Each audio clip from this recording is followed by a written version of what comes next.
ki khubor ka batisi TV lawan rashapi da ka Orange Nissan Loomso po near Fire Brigade Shillong. Admissions are open at BDW International School. Enroll now. The St. Joseph Services invites admission for MBBS in India and abroad. For more details, contact 94361 Ke Sorkar Jylla kalabu Thong ban ai Injek Tika Ïada COVID-19 hado shispa na ke shispa ha Shwa ban poi ke Christmas mentau senam arhajar arpuwai.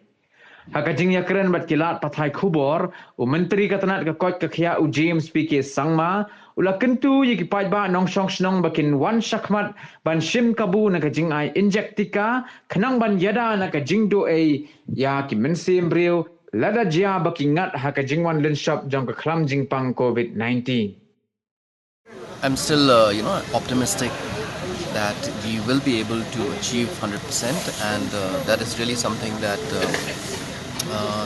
we must all strive. And I would like to appeal even to the media also to reach out to people reach out, because today when we celebrate National Press Day, we all know how powerful a medium media is. And yes, as a government, we are pushing so that we can achieve that target of 100%, and we hope that people do come forward. Yeah.